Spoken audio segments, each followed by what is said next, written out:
Seja bem-vindo ao Seminário de Teologia e Vida Cristã Palavra da Vida. Você está em mais um curso de teologia cuja proposta é fazer alargar o seu conhecimento na área teológica, um curso descomplicado, contextualizado, provocativo, reflexivo e que faça sentido para a nossa vida cotidiana, porque entendemos que não só a construção conceitual da teologia, respeitando as correntes da teologia construída nesses quase 2000 anos, mas isso só não é suficiente. Nós pretendemos que a partir do entendimento bíblico, dos conceitos esclarecidos, nós possamos reproduzir isso em uma espiritualidade no nosso cotidiano. E nós vamos falar hoje de mais um fundamento, né? Mais um fundamento da nossa fé, que chama-se santificação.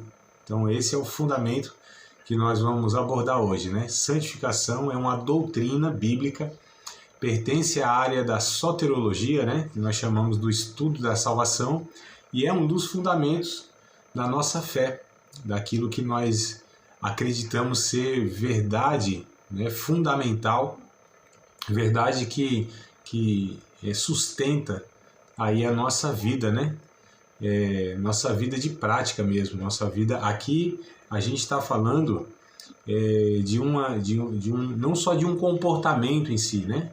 Mas a gente está falando de uma identidade que ela é manifestada, né? Através do comportamento, mas não é o comportamento. O comportamento é o que aparece, mas ela tem que ser resultado de uma natureza, de uma identidade, de um relacionamento com o Espírito Santo, né? E aí sim, o resultado disso vai ser internamente esse processo, né? Então a gente reconhece que isso não é um ato apenas, né? É uma ação, é algo único, é algo que vai sendo processado em nossa vida, construído na nossa vida, para o resto da nossa vida.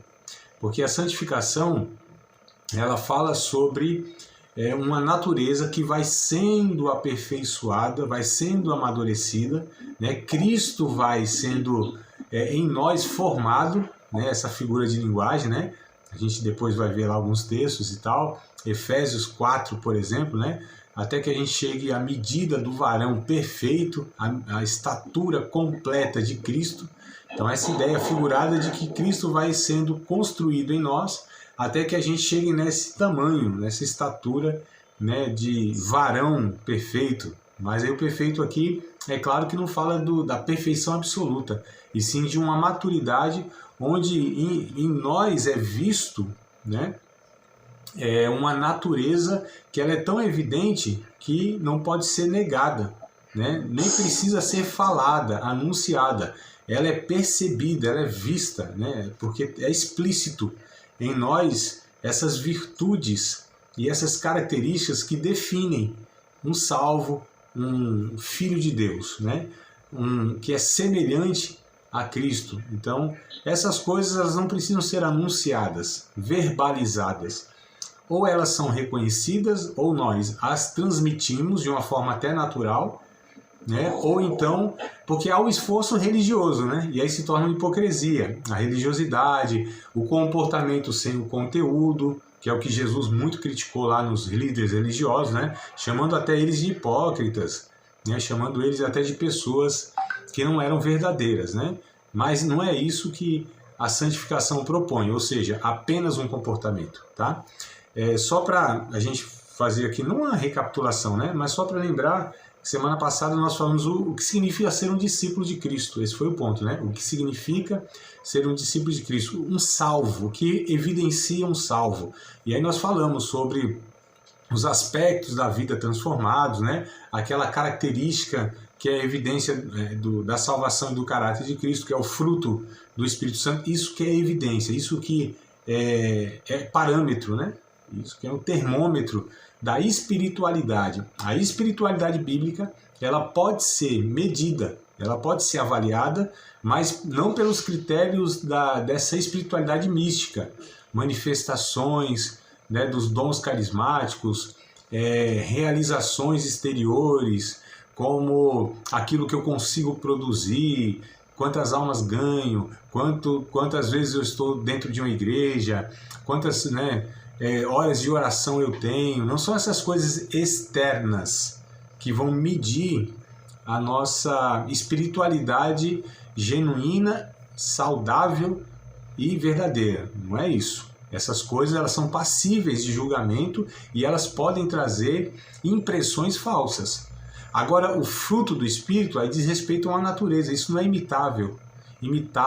Isso não pode ser produzido sem uma ação genuína do Espírito Santo na vida da natureza mesmo, né? Do caráter do discípulo de Cristo. Ou coisa boa. Imaneia, vindo aqui também, ó, chegou Paz, amada. Boa noite para todo mundo. Boa noite, coisa boa que chegou.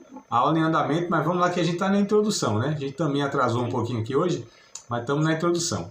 Então, falando sobre o que é um discípulo de Cristo, foi o que falamos na aula passada, né? O que é ser um verdadeiro discípulo de Cristo, um genuíno discípulo de Cristo. E, né, como essas coisas, esses fundamentos, eles não são soltos, não são separados, eles estão todos conectados, para a gente usar as palavras mais tecnológicas, né? Estão conectados, eles estão ligados, né? Eles fazem parte de um todo, então não são coisas separadas, não são colunas que elas não têm uma mesma base. Né? Porque a gente pensando nessa estrutura coluna, né? Tem uma coluna, outra coluna, outra coluna, outra coluna, ou fundamentos, como a gente está falando, não são coisas soltas, separadas, não. É uma só construção. A base é uma só, né? O propósito é um só. A identidade e a natureza é uma só. Então são coisas que compõem, né? É uma composição. E uma delas é essa doutrina, então, que nós vamos tratar hoje, que é chamada de santificação. Só para a gente entender, o Antigo Testamento tinha-se uma proposta, não é uma proposta de Deus ao homem, mas é aquilo que deu para Deus fazer, né? Porque o ser humano, ele não estava ainda preparado, ele ainda não tinha essa efetividade do sacrifício de Cristo, né? Embora fosse o povo de Deus, mas eles tinham uma relação muito superficial, externa, era com a lei, era com ensinos, mais nesse parâmetro mesmo, né? da lei mesmo, sabe? Da vontade de Deus falada, não de uma maneira plena, porque eles não tinham o Espírito Santo, cada um deles não tinha o Espírito Santo. O sacrifício de Cristo não tinha sido feito. Não havia ainda esse derramamento do Espírito Santo sobre a vida de todo o povo de Deus, né? Não tinha. Isso tinha sobre, ou seja, o Espírito Santo sobre a vida dos reis, dos sacerdotes, dos profetas, não de toda a nação. Jesus, ele veio, substitui o pecador, né? Compra o pecador para Cristo, para Deus, né? Cristo compra o pecador para Deus. Seu sangue é derramado em pagamento dos pecados, aplaca o juízo de Deus, satisfaz a justiça de Deus. Então aí Jesus reconcilia o pecador com Deus de uma maneira mais completa. E aí sim, o Espírito Santo, ele vem, né, na base do sacrifício de Cristo, morar em cada um discípulo, sem exceção. Então, aqui há uma aproximação de Deus, né, de uma maneira pessoal. Então, na vida de cada indivíduo, não são mais apenas aqueles poucos, né, do povo, que era o rei, o sacerdote ou o profeta. A partir de Cristo, esse véu é rasgado, essas cerimônias, essa pedagogia já não precisa mais, né? Essa burocracia litúrgica para se aproximar de Deus, porque exigia especificamente, por cada pecado, um sacrifício direcionado, específico. Havia necessidade de ser num lugar que era o templo de Jerusalém, havia necessidade de toda uma liturgia, um homem sagrado, que era o sacerdote, enfim, era um negócio assim dificílimo, né? E aí Jesus vem e muda isso, porque ele de fato aproxima, reconcilia, né? Então todos, em todos os lugares, eu disse todos, em todos os lugares, em qualquer dia da semana, em qualquer ocasião, tem acesso a Deus, se relaciona pessoalmente com Deus. Olha que notícia boa. O Espírito Santo vem habitar, vem morar na vida de cada um discípulo de Cristo. Nasceu de novo, é regenerado, o Espírito Santo vem morar, fazer habitação, né, na vida de cada um discípulo. Cada um, independente das suas maturidades, independente do tempo, né, de conversão, independente do tempo ou melhor, da forma, da profundidade de compreensão da palavra de Deus, da sua vontade, independente das funções, dos dons, funções ministeriais, dons ministeriais ou carismáticos, independente de qualquer coisa, de tudo isso aqui que a gente está falando, o Espírito Santo habita igualmente na vida de cada um. E aí começa o processo de santificação. Então o Antigo Testamento ele tratava a santificação de uma forma um pouco diferente do Novo Testamento. Por exemplo, a santificação, que também era chamada de consagração, né, era a separação de um objeto ou pessoa que era separado para o uso exclusivo de Deus, né, para o seu serviço e adoração. Então, esse era o conceito de consagração, de santificação. Quando Deus dava ordem, esse objeto, como por exemplo, a Arca da Aliança, a estola sacerdotal, ou algumas vestimentas, alguns alimentos, deixa eu ver, alguns utensílios do tabernáculo, o óleo da unção, tudo isso era consagrado a Deus, era santificado. Santificar quer dizer separado, né? Separado, colocado à parte, para um uso exclusivo, olha só, de Deus, ou para Deus, né? E nesse uso tinha o seguinte propósito: o serviço a Deus e a adoração a Deus. Então, ou pessoas ou objetos eram consagrados pelos rituais lá que tinham, separados para essa finalidade, para que fosse usado em relação à adoração e ao serviço de Deus. Tá? O Novo Testamento já não trabalha mais nessa lógica, nesse conceito. Ou seja, nós não consagramos, né, objetos ou pessoas à parte, separamos ela, né? Tiramos ela do uso comum, por assim dizer. Então, assim, era consagrado porque isso aqui era direcionado a Deus. Não era para um uso comum, não era para um uso pessoal. Vou dar o exemplo do óleo da unção, né, que eu citei. O óleo da unção, ele era usado para separar profetas, para separar sacerdotes, né, e coisas semelhantes. Esse óleo da unção era composto por 5 elementos. Não sei se eu vou lembrar agora todos. Mirra, cálamo aromático, cássia, nardo puro e tem outro lá, esqueci. Mas são 5 elementos, né? 5 óleos essenciais, por assim dizer. Tá?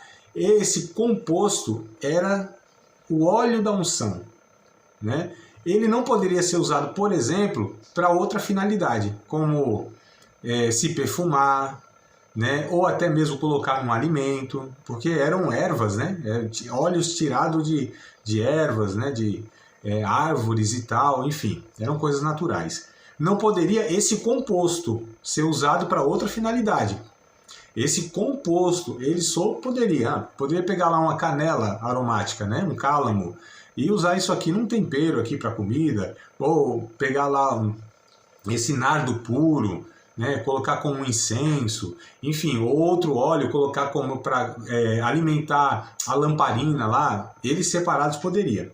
Agora pegar esse composto, né, que foi ordenado para formular o óleo da unção, que simbolizava a ação do Espírito Santo, a capacitação do Espírito Santo, isso era chamado de unção, ungir, né?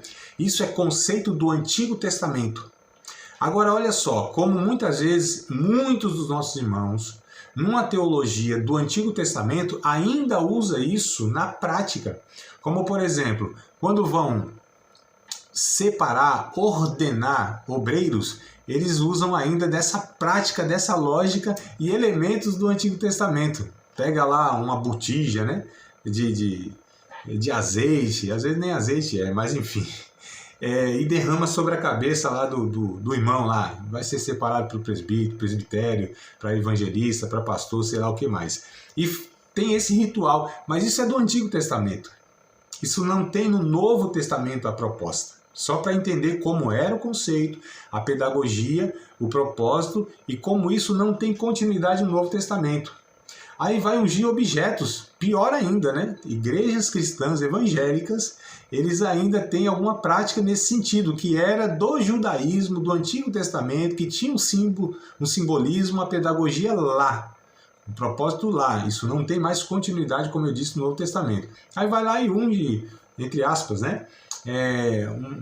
Uma peça de roupa, uma chave de carro de casa, um instrumento. Então vamos consagrar aqui a Deus. Essa ideia é do Antigo Testamento. Era assim que era entendido no Antigo Testamento. O Novo Testamento não lida com essas categorias. Não se unge objetos nesse sentido. Não se unge ou consagra pessoas nesse sentido. Isso era Antigo Testamento. Tá? Não é essa lógica mais. Por quê? Porque a partir de Cristo é a pessoa do Espírito Santo que traz a unção, que traz a capacitação, que traz essa natureza da separação do indivíduo para Cristo. Então, agora, tudo que eu faço, tudo que eu falo, tudo que eu sou, isso é direcionado para o serviço e adoração a Deus. Eu disse tudo, eu não disse algumas coisas relacionadas à igreja. Eu não disse ações cerimoniais, litúrgicas ou dons direcionados à igreja. Não é isso. A ideia do Novo Testamento é que o indivíduo todo é consagrado. E nós estamos falando de todos os indivíduos. São santificados, são comprados por Deus, resgatados por Deus, ungidos no sentido de que o Espírito Santo, porque esse óleo, ele representava, era um símbolo do Espírito Santo. E hoje já não é mais, hoje que eu digo assim, a partir de Cristo, né? Não tem mais essa prática. Os apóstolos, os cristãos, em toda a história do cristianismo desses 2000 anos, nunca entenderam isso. Na verdade, a judaização da igreja brasileira que pegou essas práticas. O neopentecostalismo que trouxe essas práticas. Mas isso, os apóstolos, os pais da igreja, e 2000 anos, os reformadores, a reforma protestante, as igrejas evangélicas que têm uma doutrina bíblica do Novo Testamento, não tem esse conceito e nem essa prática. Tá? Só para a gente entender. Então, santificação diz respeito não a objetos, e sim a pessoas. Não se consagra alguém para algo. Essa pessoa, desde o que aceitou a Cristo, ela é consagrada a Deus em tudo que ela faz. Esse é o conceito bíblico. Porque senão a gente volta nessa lógica do Antigo Testamento e a gente vai separando as coisas. Ó, isso aqui é sagrado, isso aqui é secular. É isso que a gente fala, né? Ah, minha atividade aqui como pastor, isso aqui é santo, é sagrado, é espiritual. Ah, mas como professor de uma escola pública ou privada, isso aqui é um trabalho secular. Essa divisão é uma ideia do Antigo Testamento. Porque o Novo Testamento, o que ensina? Tudo que fazemos, tudo que somos, todas as nossas atividades, elas devem ser canalizadas, direcionadas para o serviço e adoração a Deus. E não só nesse sentido litúrgico, como eu disse, igreja, atuação ministerial. Porque na ótica do Evangelho, um discípulo de Cristo, ele é discípulo de Cristo em qualquer área da sociedade. Em qualquer função que ele exerça na sociedade. Seja dentro de uma igreja, como um pastor, um líder, um músico, o que quer que seja, um missionário, um apóstolo, um mestre, ou nas suas atuações cotidianas, como um mecânico, um açougueiro, um padeiro, o que quer que seja, é discípulo de Cristo, ele é consagrado a Deus em qualquer atividade. Essa é a lógica do Evangelho, já não há mais essa dicotomia, essa separação, né? De que tem coisas que eu faço é sagrado, é espiritual, e tem coisas que são seculares. Não existe essa ideia de profissão secular. Para o discípulo de Cristo, não. Então a nossa vida ela é santificada a Deus. A nossa vida.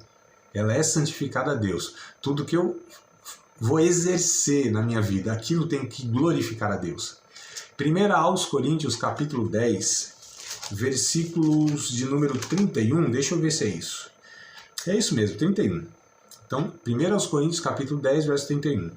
Portanto, quer comais, quer bebais, ou façais qualquer outra coisa, fazei tudo para a glória de Deus.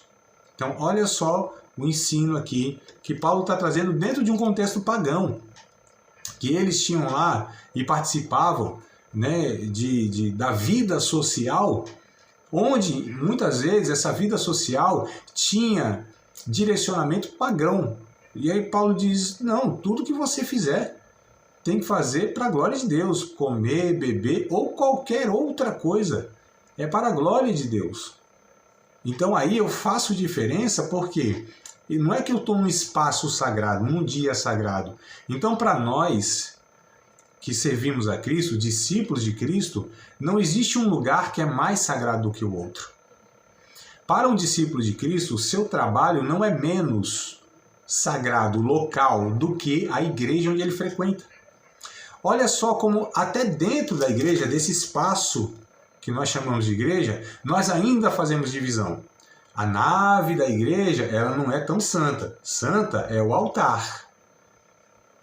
Né? A gente chama de altar. Olha a lógica do Antigo Testamento. Quem disse que aquela plataforma é altar? De onde vem isso? Isso vem de uma lógica do Antigo Testamento. Não, o púlpito é sagrado, o microfone é ungido. E só deve subir naquele lugar quem também é consagrado e ungido. Vocês estão percebendo essa lógica que ela não tem base no Evangelho, no Novo Testamento, na Nova Aliança?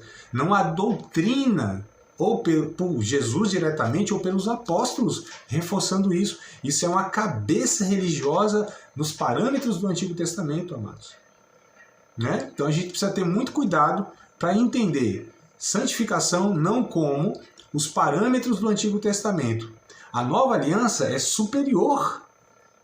Isso quem diz é Jesus, é o apóstolo Paulo, é o escritor aos Hebreus.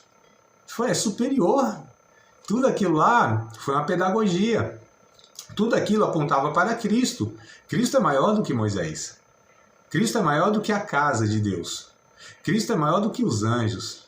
A nova aliança, o sangue de Cristo, é superior àquela aliança que foi no Sinai, né, estabelecido ali entre Deus e Moisés.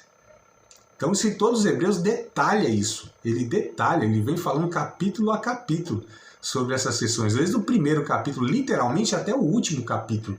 Ele vem trabalhando, né? O livro de Hebreus, ele trabalha essa ideia. Como Gálatas também, Paulo, ele vai falando sobre essa questão da lei, dos judaizantes, né? Que querem trazer novamente. Ele fala aos Colossenses também, Paulo, o apóstolo Paulo, que querem trazer essa lógica, esses elementos, né? Esse conceito, essa estrutura da religião, do Antigo Testamento, da Antiga Aliança. Fala, isso é inferior.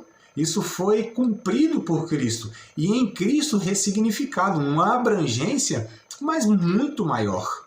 Então não há local sagrado para nós. Era Jerusalém. E aí, no capítulo 4, por exemplo, do Evangelho segundo João, a mulher samaritana perguntou, Senhor, onde é o lugar onde deve se adorar a Deus? Porque os nossos pais dizem que é aqui, nesse monte Gerizim. Os judeus dizem que é em Jerusalém. Qual foi a resposta de Jesus? Mulher, nem neste monte, nem em Jerusalém. Porque os verdadeiros adoradores adorarão o Pai em espírito e em verdade, porque o Pai é espírito e procura os tais que assim o adorem, em espírito e em verdade. Então já não tem mais lugar. Não é o lugar. Né? E aí é interessante que não tem mais sacerdote, pessoas consagradas em relação a outra, ou a outras, que é do povo de Deus. A gente está falando do povo de Deus, né? Essa divisão não cabe mais, essa lógica não cabe mais. Não, esse aqui é ungido. Mas calma aí. Que lógica é essa de ungido? É do Antigo Testamento. O que o Novo Testamento ensina? Que todos são da mesma forma ungido, porque existe só uma unção, que é a unção de Cristo. E todos que estão em Cristo são ungidos igualmente. A gente não está falando de dons, a gente não está falando de ferramentas espirituais que Deus dá a cada um, de vocações, de ministérios, não é isso, né? A unção aqui, que a Bíblia fala, o Novo Testamento, é a pessoa do Espírito Santo sobre a vida de cada um discípulo de Cristo. Então as pessoas elas não conseguem diferenciar isso, tanto é que começa, a partir desse entendimento, começa a criar outras distorções, como por exemplo, existe um ungido do Senhor, em detrimento dos outros irmãos. Não toque no ungido do Senhor. Geralmente é o pastor, é o pregador, é o tal do profeta. Ah, não, esse aqui, cuidado que é a menina dos olhos de Deus. Né? Então essa ideia de que Deus tem os seus ungidos dentro do povo dele, isso é lógica do Antigo Testamento, amados. Jesus, ele vem de fato para que isso seja acessível a todo mundo, ou seja, a mesma relação que todos têm igualmente, né, com Deus a partir do sacrifício de Cristo. Então não há lugar sagrado, não há pessoa sagrada, não há mais um sacerdote. O texto, Pedro aberto aqui, eu ia ler até outro texto inicial, mas vou ler ele daqui a pouco, tá? Mas já que eu estou com a Bíblia aberta em Pedro, eu gostaria que vocês me acompanhassem também, se for possível, em 1 Pedro, capítulo de número 2, verso 9, né? Dois textos eu vou pegar aqui, um em Pedro e outro lá em Apocalipse, tá? Dentro do contexto, né? Então, 1 Pedro, capítulo 2, verso de número 9. O 9, vou direto aqui no assunto, né? Poderia até pegar alguns versículos anteriores, mas vou direto aqui no assunto, que é o verso 9. Que Pedro declara: mas vós sois, e aí Pedro está falando para os cristãos no geral, vós sois geração eleita, o sacerdócio real, a nação santa, o povo adquirido, para que anuncieis as virtudes daquele que vos chamou das trevas para a sua maravilhosa luz. Então vocês são sacerdotes reais.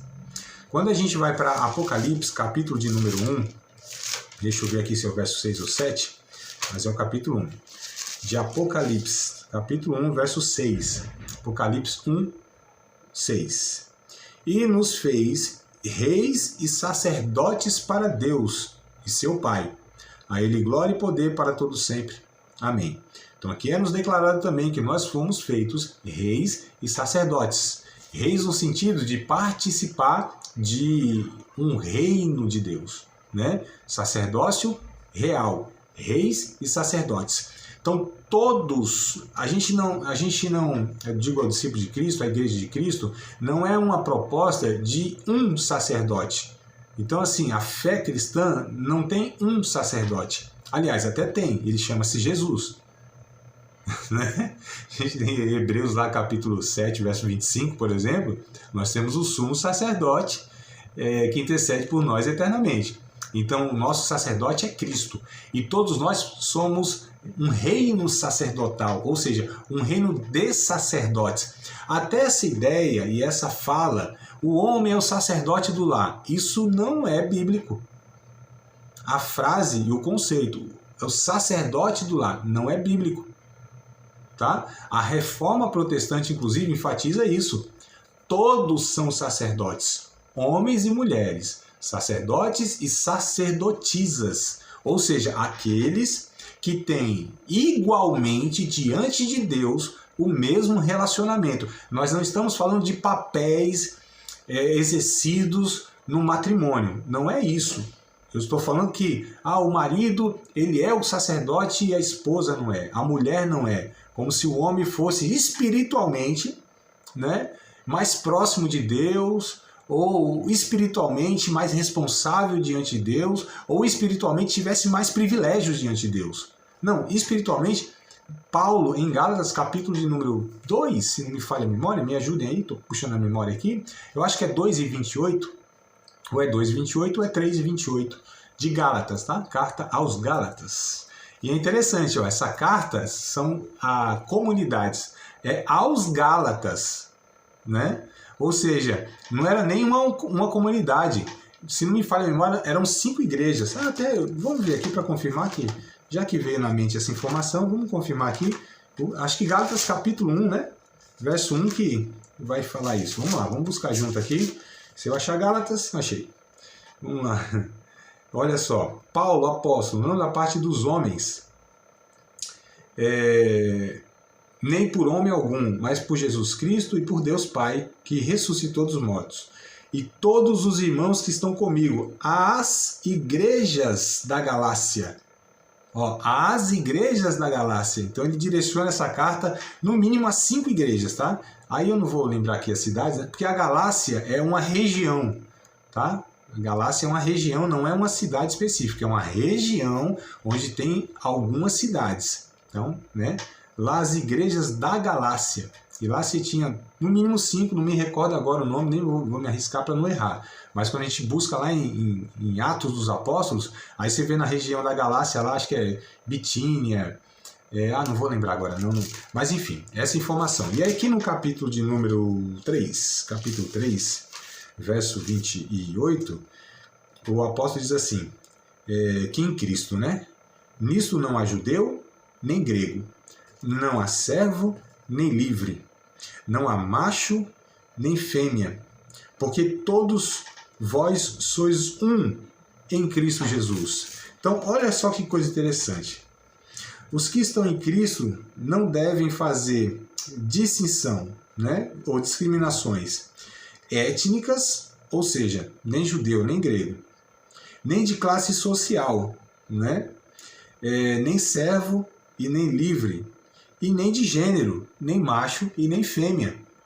Então perceba que isso a gente está falando aqui em relação a Deus, tá? Nós não estamos desconsiderando que há papéis sociais, que há papéis na família, não é isso. Isso a Bíblia ensina claramente também, que tem papéis definidos, funções específicas tanto do homem quanto da mulher. Não é? E nem é de inferioridade ou superioridade, isso também é um conceito mundano, é um conceito de estrutura machista há muito tempo atrás e hoje feminista, 2 extremos que descaracterizam o ensino bíblico. Qual é o ensino bíblico? Complementariedade, relação de liderança, onde o líder é aquele que lidera pelo exemplo, pela entrega, pelo amor, e o outro se submete, submeter aqui não é subserviência, mas reconhece e contribui para essa liderança, fazendo também a sua parte, o seu papel, né? Que Paulo depois lá em Efésios também detalha lá qual é o papel da esposa e o papel do esposo. Ambos são submissos uns aos outros. E a submissão quer dizer que eu estou debaixo de uma tarefa a ser exercida. Sub embaixo, missão, tarefa. Aí, o ser humano na sua cabeça e os crentes, né, e boa parte da cristandade entenderam ou entendem, porque há uma influência, seja ela cultural ou até de pecado mesmo, que o homem gosta disso, o ser humano gosta disso, né, de superioridade. Isso é resquícios do pecado desde lá de Adão, que quis dominar a mulher manipular o homem, a revolta de um contra o outro, o problema social que nós casados bem sabemos que existe, e nós que vivemos em sociedade também bem sabemos que existe. Nós que trabalhamos onde existe hierarquias, passou de uma pessoa a dar problema de relacionamento, né? Às vezes uma só já dá problema, que ela com ela mesma já não se entende. Então, o ser humano é tão desajustado, sabe, que até ele com ele já não dá certo. Ele briga com ele mesmo, discute com ele mesmo, discorda dele mesmo, né? É um negócio doido. Então, assim, tem uma brincadeira que a gente faz onde existe 3 crentes reunidos, há 7 opiniões diferentes. É um negócio de doido, né? Então, a gente tá meio ruim aí nesse entendimento. Mas o Evangelho vem para propor diferente, né? Que a gente entenda as coisas na ótica e na perspectiva de Deus, tá? E aí a gente entendendo santificação, diga, irmã Neia, abre o microfone, amado, isso. Amém. Pastor, deixa eu ver se eu estou entendendo aqui, né, sobre o que o senhor explicou, sobre essa proposta do Antigo Testamento, né, que se usava uma maneira, um ritual de consagração, de ordenação, né, e pegava-se o óleo, era feito, né, dessa forma, que separava, consagrava, né, que santificava. Né? Aí com a nova aliança com Cristo Jesus, né, isso em Cristo Jesus, Jesus fez isso, por intermédio dele, ele já foi considerado nessa nova aliança tudo que se fazia no Antigo Testamento. Ver se eu vou conseguir explicar. Sim.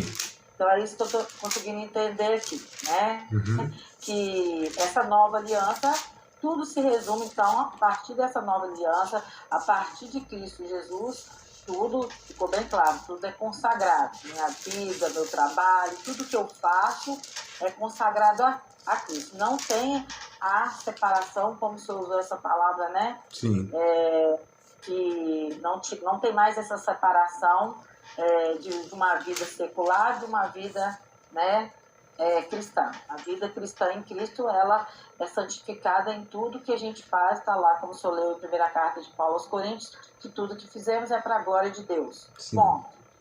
Né? Aí a gente aderiu que isso é nítido, a gente acaba... Aonde eu quero chegar? A gente faz tudo isso aí ainda, a maioria das igrejas ainda faz isso. Vai consagrar alguém, ordenar alguém, pega o óleo, compra o esse faz as misturas, enterra, ora, consagra o local, aquela coisa toda que foi feito, né? Que a gente faz esse ritual aí. E quando o senhor chegou na parte de sacerdote, que eu entendi também a colocação, mas é errado a gente, por exemplo, quando a gente pronuncia o sacerdote do lar, eu, pelo menos quando eu pronuncio, eu estou trazendo o entendimento que ele é o sacerdote do lar com um papel, e não como... Eu não tenho esse entendimento que a mulher não é. Sim. Mas eu entendi que às vezes as pessoas colocam esse diferencial onde a palavra não nos difere, nos coloca como o senhor falou, como parte do reino. Nós somos reinos de sacerdotes liderados pelo sumo sacerdote que é Cristo. Sim. Certo? E aí, quando eu coloco esse papel sacerdote do lar, na minha mente, a minha visão vem o seguinte: o papel do homem de prover, de ser aquele que traz a provisão financeira, e que não é só responsabilidade dele, mas como ele é eu tinha esse entendimento, que ele é o sacerdote, que ele tem que estar preocupado em fazer o papel dele, e não tinha esse entendimento que me despertou, porque às vezes as pessoas recebem da nossa boca e entendem isso, né, que a mulher não faz parte de ser o sacerdote, que ela não faz, que ela é apenas considerada auxiliadora, mas ela não tem participação no sacerdote, né? A Sim. questão de ser sacerdote espiritualmente falando. Igualmente, né? Diante de Deus. Igualmente. E é um cuidado agora que me chamou a atenção, porque quando a gente fala isso, a gente pode levar a pessoa a entender isso. Com certeza. Aí me despertou essa preocupação. Porque mesmo que eu falo com muito entendimento, mas a interpretação que eu estou passando para o outro entender é que tem esse diferencial espiritual. Com certeza, exato. As palavras, elas não são neutras, né? Embora eu até fale, mas a minha cabeça interprete de outra forma, mas essa é a questão. O conceito que carrega, né? O significado que carrega a palavra, a pronúncia, o termo, não tem como fugir daquilo. Como, por exemplo, olha só como a gente ainda tem essa cabeça bem judaizante, né? Bem do Antigo Testamento. Nós chamamos os nossos músicos de levitas, né? E assim, isso pertence exclusivamente a uma nação, a uma estrutura nacional dos judeus, dentro da estrutura de divisão de tribos, onde de fato os levitas foram escolhidos para ser separados das demais tribos, para ser um povo, né, que lidava com as questões litúrgicas, cerimoniais, até para representar o restante da nação. E, inclusive, isso foi feito não a princípio como plano de Deus. Por que uma tribo foi separada?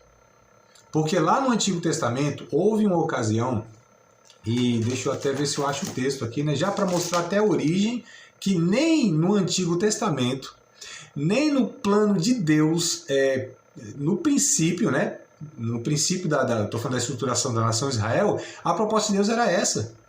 Deus teve que fazer um manejo por conta de toda uma infidelidade, né? E por conta de toda uma desobediência das 11 tribos. E como só uma, naquela ocasião, foi obediente, então Deus elege. Mas a princípio não era isso, né? Deixa eu ver se eu acho... Eita, e agora para lembrar. Deixa eu ver se é Deuteronômio, porque eu acho que até tem duas passagens. Eu acho que é Êxodo capítulo 20. Vamos ver aqui rapidinho, tá? Nem vou me demorar muito nisso, apesar que eu acho muito interessante. Até para compreender, né? Mesmo no Antigo Testamento, ó, nem quando Deus ele separou, aqui era de fato a sua vontade. Êxodo capítulo 19, né? Essa passagem está no Êxodo capítulo 19. Versos 5 e 6 aqui, rapidinho para a gente, talvez a gente leia mais um texto aqui em Êxodo, mas só esses dois aqui para não me demorar muito, né? Mas se até quiser detalhe depois a gente complementa lá. Êxodo 19, versos 5 e 6. Agora, pois, se diligentemente ouvirdes a minha voz e guardardes o meu conserto, então sereis a minha propriedade peculiar dentre todos os povos, porque toda a terra é minha. E vós me sereis reino sacerdotal, povo santo. Essas são as palavras que falará aos filhos de Israel. Então, ó, a princípio, Deus no Monte Sinai deu essa ordem e essa orientação a Moisés, para o povo, para a nação, né? Vamos ler Êxodo 32, capítulo 32, verso 26. Aqui no mesmo livro, capítulo 32, versículo 26. Eu vou ler 25 e 26 para ficar um pouco melhor, tá? O texto um pouco mais completo. Então, Êxodo 32, verso 25 e 26. Então, mais para frente aqui, ó, 19, lá no Sinai, Deus falando com Moisés em relação à sua proposta e seu projeto para a nação toda de Israel. Vocês vão ser um reino de sacerdotes para mim, todos vocês, né? E vendo Moisés que o povo estava despido, porque Arão havia despido para vergonha entre seus inimigos, pôs-se em pé Moisés na porta do arraial e disse: quem é do Senhor, vem a mim. Então se ajuntaram ele todos os filhos de Levi. Então, nesta ocasião aqui, que houve essa desobediência, essa rebelião, os filhos de Levi, os levitas, que foram os únicos que obedeceram aquela ordem de Moisés. A partir daqui é que Deus elege a tribo de Levi, dentre todas as 12, né, para serem essa tribo sacerdotal. Mas nem no Antigo Testamento, a princípio, era a proposta de Deus. Deus fez esse manejo por causa da desobediência. Então, os levitas, primeiro, para você ser um levita atuante no ministério, não é porque nascia na tribo de Levi apenas. Tem esse detalhe ainda por cima. Você tinha ainda todo um parâmetro. Então, o levita lá, ele tinha que ser descendente de Arão, ele tinha que ser... Aí você tinha 3, né? Gerson, Merari e Coate. Então, até nisso você tinha as divisões. Então, dependendo de qual descendente, porque são os 3 filhos de Arão, né? Gerson, Coate e Merari. Aliás, é isso mesmo, né? Arão gera Levi, aí Levi tem 3 filhos, Gerson, Coate e Merari, né? Os coatitas, os meraritas e os gersonitas. Dependendo de que filho você era, ou seja, o levita que era filho de Gerson, o levita que era filho... Quando a gente fala filho, não é direto, tá? É da descendência. Mas todos os levitas. Cada um tinha direcionado uma parte. Então, um lidava com montar o tabernáculo, desmontar o tabernáculo. O outro lidava com os animais, era o que fazia o sacrifício. O outro lidava com outras cerimônias. Então, até nisso você tinha divisões, especificidade, coisa assim bem... né, peculiar. Não poderia ser, a Bíblia fala de testículo quebrado, não poderia ser infértil, não poderia ser um anão, não poderia ter nariz chato, não, enfim, até que hoje é politicamente incorreto até, né? Não é discriminação, não tem nada a ver, tudo ali era pedagógico, tudo ali apontava, né, para, ainda que fosse físico, mas tinha uma representação, são símbolos. Então não cabe mais hoje que eu digo Novo Testamento, né? Hoje. Quando Jesus vem, proposta da igreja, doutrina dos apóstolos, isso não tem mais sentido. Primeiro, que não é mais estrutura dos judeus, né? Então, você se chamar de levita não tem sentido para o discípulo de Cristo. Ah, tá, esses levitas, aí alguns, lá na época de Davi, então a gente está falando de 500 anos para frente, mais ou menos, lá na época que Davi vai separar alguns levitas para se dedicarem à música, aos instrumentos. Aí é Davi que estrutura o coral de Israel, né, por ser um poeta, por ser também um músico. Então, como rei, ele estruturou essas questões, dentre outras mais, né? Davi foi quem estrutura a nação de Israel, militarmente, dessa forma litúrgica, ele que separa os turnos dos sacerdotes e tal. Então, Davi fez uma grande estruturação na nação de Israel. A gente está falando da história, a gente está falando do que veio desenrolando o povo de Israel aí, o povo de Deus e tal, ao longo desse período aí de 1000 e tantos anos, 1500 anos mais ou menos, até chegar a Cristo, né? Então, o que acontece? Aí a gente pega isso que não tem cabimento, que não tem base bíblica, e transfere e coloca levita como se fosse mais consagrado. Quer dizer, aqueles que são os que são responsáveis pelo louvor, sendo que a adoração ela tem que ser do corpo de Cristo. Então são coisas que elas vão distorcendo, né? Porque, como eu disse, as coisas não vêm neutra. Fala, André, isso é muito chato, isso aí não tem nada a ver, não, cada detalhe, não. Tudo tem por trás, né, como essa questão, a gente fala o que gera na cabeça do outro, o que vai sendo construído na cabeça dos outros e na nossa própria cabeça. Então é isso que a gente deve se preocupar, né? O ensino, Uma pergunta. Diga, amada. É errado. Então, é errado continuar com esses rituais do Antigo Testamento nas congregações. Os rituais de ungir, né? Tá falando, Mané? É isso? Os rituais de ungir. Ou não é errado, ou é desnecessário. Eu penso que, além de ser desnecessário, também é errado. Por que é errado? Primeiro, porque não era a prática da igreja cristã. Porque, inclusive, não só era prática, não só era prática, mas a prática é outra. Então não é que você não tem a prática apenas, você tem outra prática. E qual era a outra prática, por exemplo, na separação de obreiros? Imposição das mãos dos presbíteros. Né?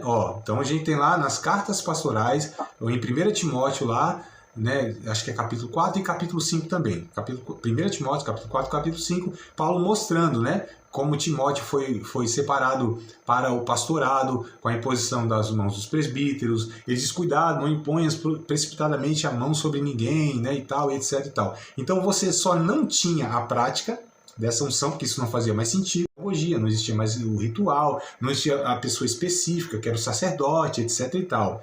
Porque mesmo isso agora já cumpriu o seu papel pedagógico, que era apontar para a pessoa do Espírito Santo, né? E aí você não só não tem. Então, além de ser desnecessário, é errado. É errado porque a Bíblia ensina outra coisa, né? E então, aí vem esse pensamento que não é neutro, que vai construindo, como o pastor falou, né? E é complicado. Nossa, essa aula é muito importante. Continuar ela semana que vem, porque primeiro que o senhor vai ser perseguido, já está perseguido, né? Faz 20 anos que eu estou falando isso, amado. E agora? Faz 20 anos que eu estou falando isso aqui. Vai ficar pior mais um pouquinho. Eu mesmo tive uma experiência ontem. Essa questão, né? Eu fui ungida missionária com todo esse ritual e eu aprendi assim dentro do ritual do Velho Testamento e fui construindo isso e isso como a maioria das igrejas locais aqui, gente, né? Aí ontem nós tivemos um evento e esse evento, né, foi trazido um teatro de fora, um evento evangelístico. Sim. Estava muito bom, né? Foi maravilhoso. Mas no final, aí houve essa proposta do organizador que chamou os pastores, ele foi bem empático, né? Os pastores. Né? E aí, lógico, mesmo eu entendendo, eu não me atrevi a estar lá. né? Mesmo eu entendendo que não era necessário aquilo ali, eu não me atrevi a estar lá, e chamou os pastores para fazer um ato lá, né? Mas só os pastores. Nem os presbíteros, nem os missionários foram incluídos. Aí eu fiquei quieta na minha e fiquei olhando aquela situação e falei, nossa, estava tão bom. Aí, mas o Espírito Santo falou assim comigo, filtra.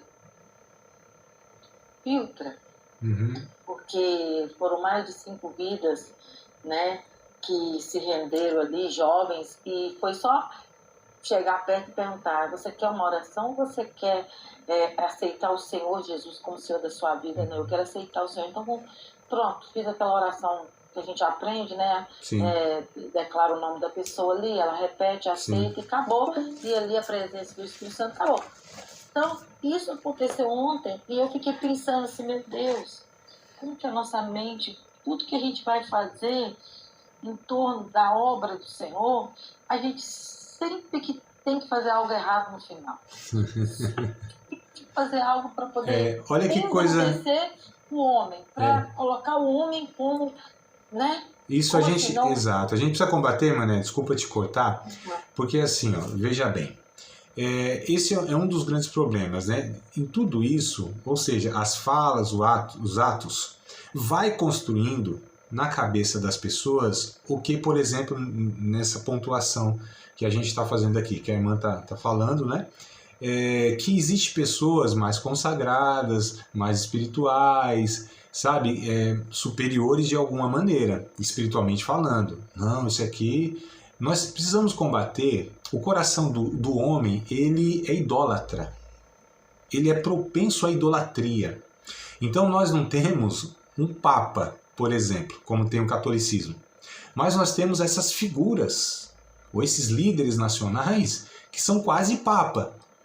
Nós não temos ídolos, no sentido de imagem e tal, né, fisicamente, mas nós temos muitas vezes esses ídolos no coração de achar que pessoas, cantores, sabe, pessoas usadas por Deus, são de alguma maneira superiores, estão num nível, num patamar superior. Essas pessoas são especiais, são mais iluminadas, né? Essa questão que é ungido, então Deus usa mais esse, como se usar fosse a aprovação de Deus, ou que Deus tivesse pessoas mais próximas, mais queridas, filhos mais amados, né? Enfim, vai gerando uma série de distorções. Esse é o grande problema. Não é o ato em si, não é apenas... tudo que está por trás daquilo, todo o conceito, tudo que vai gerando na mente e no coração das pessoas, que cria essa distorção que o Evangelho não propõe. Pelo contrário, o Evangelho combate isso, porque isso na verdade, ego humano. Isso são estruturas religiosas, e o Evangelho não tem essas propostas. As pessoas pensam que o Evangelho, ou praticam o Evangelho, nos moldes de religiões que são criadas por seres humanos, por homens, sejam elas quais forem. Até o próprio cristianismo, ele também vem como uma proposta humana. E Jesus nunca propôs, os ensinos de Jesus, a forma que os apóstolos viviam, não tem essas configurações, esses comportamentos, essas estruturas hierárquicas, inclusive. Enfim, o que nós muitas vezes praticamos, a gente não vê isso na prática, no ensino, na vida dos primeiros cristãos, nos primeiros 300 anos, principalmente da história cristã. Né?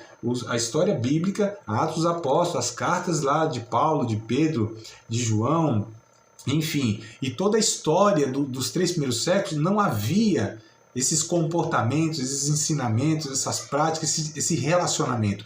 Então o grande problema é isso, que tudo isso ele vem trazendo, né? Porque assim, a pessoa ela age a partir do que ela pensa, do que ela conclui. E ela conclui, ela pensa a partir daquilo que ela ouve, que ela é ensinada, do que ela entende. Então, se a gente não corrigir essas coisas, e a teologia tem essa finalidade. Então, não é que nós somos chatos. Eu digo, quem trabalha com a teologia, quem trabalha com a instrução, com a educação cristã, o propósito é esse, é identificar aquilo que não está correto. Então a Bíblia não ensina, a Bíblia não tem essa proposta. Ora, se nós somos discípulos de Cristo, se o que rege a nossa vida, guia aquilo que cremos é a Bíblia, então precisamos buscar. A pergunta é, essa prática, isso é certo? A resposta é, a Bíblia ensina, o Novo Testamento em si, o Novo Testamento, que o nosso parâmetro é o Novo Testamento. Então, pegar comportamentos e ensinamentos do Antigo Testamento sem passar pelo filtro do Novo, isso é incorreto. Isso aqui eu bato na tecla desde sempre. Os cursos, as aulas, vira e mexe, eu estou falando isso. Irmãos, lemos o Antigo Testamento, colocamos ele em prática como comportamento, se o Novo Testamento dá continuidade. Então, a prática de ungir objetos, ungir pessoas, no Novo Testamento, não existe. Não tem um texto sequer. Não tem nenhum relato bíblico de doutrina dos apóstolos ou de Jesus. Então, se não há, meu Deus do céu, nós não praticamos. Isso não faz sentido para nós. Pelo contrário, muitas vezes a Bíblia quer combater aquilo, porque aquilo, inclusive, não era a vontade de Deus, embora fosse vivido pela nação de Israel, que é antigo, é Velho Testamento. Né? No começo da nossa conversa aqui dessa aula, eu comecei assim, Antigo Testamento, Velho Testamento, a vontade de Deus não era essa, é Jesus que vem para revelar para nós e propor para nós algo superior, relacionamento que ele é mais maduro, que é a revelação de Deus, né, mais explícita. Enfim, a vontade de Deus ela vai sendo revelada ao longo do tempo, e Jesus é a última e a perfeita revelação de Deus, ou seja, é o sacrifício de Cristo, é a aliança que Cristo propôs no seu sangue, é o Novo Testamento, é o novo pacto. É a forma de viver agora a partir da vida, da vinda, do ensinamento de Cristo e pelos apóstolos, que é o resto do Novo Testamento. Não é? Então a gente precisa, na verdade, ressignificar. A gente precisa voltar aos ensinos bíblicos, que é a simplicidade, que é justamente corrigir essas estruturas de relacionamento, porque isso preenche o ego do líder, do homem. Isso massageia o nosso... Nós gostamos de ser superiores, sermos melhores, sermos reconhecidos como mais espirituais, como pessoas de Deus, ungidos. Isso é nosso ego, mas o nosso ego precisa ser crucificado. O nosso ego precisa ser esmagado pelo Evangelho de Jesus Cristo. Então, assim, ou nós, de fato, nos sujeitamos ao Evangelho e desconstruímos aquilo que o nosso homem pecador quer, ou então nós vamos ter sempre esses conflitos com Deus, com a palavra de Deus, e vamos gerar muitas vezes aquilo que é produção, é resultado das nossas vontades e não da vontade de Deus. Nós chamamos de Evangelho, nós gostamos disso, nós pegamos textos bíblicos distorcidos e descontextualizados para confirmar tudo isso. Mas, meu Deus do céu, é simples, no sentido que Jesus fazia isso, os apóstolos ensinaram isso, viveram assim, os irmãos em toda a história, quer dizer, a gente joga na lata do lixo a história, e olha só, essa prática, por exemplo, vou encerrar aqui que já extrapolei o horário, mas essa prática, por exemplo, de ungir obreiros ou pessoas com óleo, isso nenhuma igreja reformada faz isso. Nenhuma igreja que veio lá da reforma protestante faz isso. Metodista, batista, anglicana, presbiteriana, enfim, essas mais histórias, irmãos menonitas, os batistas, anabatistas e tal. A igreja pentecostal de um século para cá é que veio trazendo essa doutrina. Então, só para a gente entender, né? Então a gente precisa ter muito cuidado para aquilo que é feito. Tem base bíblica? Porque é muito perigoso nós fazermos o que fazemos e propor o que nós propomos se isso não é ensinado pelas Escrituras Sagradas. Mas enfim, vamos continuar na aula que vem, se Deus quiser. Essa ideia aqui eu só dei uma pincelada, uma introdução. Participar de mais uma aula de um dos nossos cursos, Seminário de Teologia, Vida Cristã, Palavra da Vida. Espero que tenha te abençoado, não só alargado o seu conhecimento teológico, mas que tenha também atingido o teu coração para que você possa a cada dia mais reproduzir a vida de Deus nas suas relações cotidianas. Se você ainda não é aluno oficial de um dos nossos cursos, se inscreva aqui no contato que vai aparecer do WhatsApp, também nos siga nas redes sociais, se inscreva no nosso canal, compartilhe à vontade e Deus